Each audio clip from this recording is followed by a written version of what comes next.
পয়গম্বরদের রূহ আল্লাহ তাআলা হাজির করলেন এবং রাসূলুল্লাহ 2 রাকাত নামাজ আদায় করলেন। ওই নামাজের ইমাম মুহাম্মদ রাসূলুল্লাহ হয়েছে। সুবহানাল্লাহ। বন্ধুরা, আল্লাহ রাসূল বলেন, আবু বকর তোমাকে তো বলার সময় হয়নি, এই ঘটনা ঘটেছে। এখন আবু জাহেল লাফ মারে। দেখছো আবু বকর, দেখছো তুমি কার অনুসরণ করো, কারে মানো, তা তো মাথা ঠিক নাই। আল্লাহ আবু বকর সিদ্দিক খুব রাগ হলেন, এই আবু জাহেল লানাতুল্লাহি আলাইহি, নিজেকে সম্মান করো। মুহাম্মদ রাসূলুল্লাহ যা বলেছে সব সত্য, উনি যা বলেছে সব বাস্তব। আবু জাহেল নানান যুক্তি দেয়, কই যুক্তি টুক্তি চলবে না, উনি যা বলছেন সব সত্য, সব সঠিক। রাসূলুল্লাহ গিয়েছিলেন।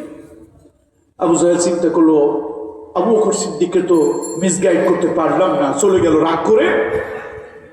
আল্লাহ নবী জিজ্ঞেস করলেন, আবু বকর, ও আবু বকর,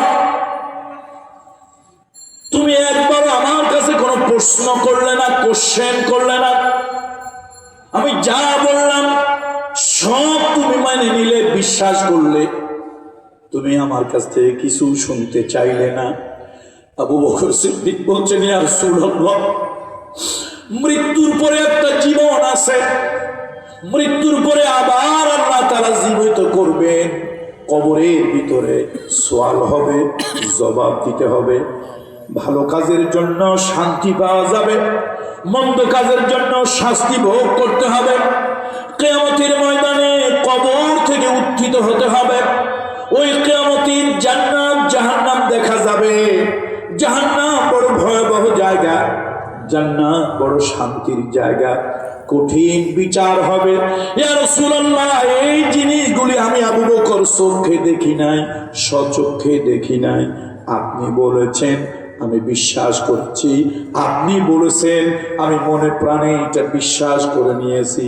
কঠিন বিষয়, কঠিন বিষয়, যা সাধারণ লোকের কাছে বিশ্বাসযোগ্য মনে হয় না, ওইটা যদি আমি দিলের থেকে ইলমুল ইয়াকিন, হকুল ইয়াকিন, আইনুল ইয়াকিন, আমি যদি পুরাপুরি মেনে নিতে পারি, বিশ্বাস করতে পারি, ইয়া রাসূলুল্লাহ, ইয়া হাবিবাল্লাহ, আপনি ঊর্ধ্বলোকে মেরাজে গিয়েছেন, এই সাধারণ কথা কেন বিশ্বাস করব না?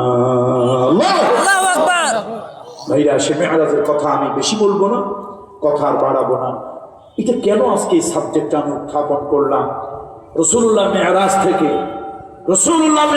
থেকে কি নিয়ে আসছিলেন? উম্মতের জন্য গুরুত্বপূর্ণ 50 ওয়াক্ত সালাত নিয়ে আসছেন। যদিও আমরা 5 ওয়াক্ত পড়ি, কিন্তু উম্মত যদি ইহতেমামে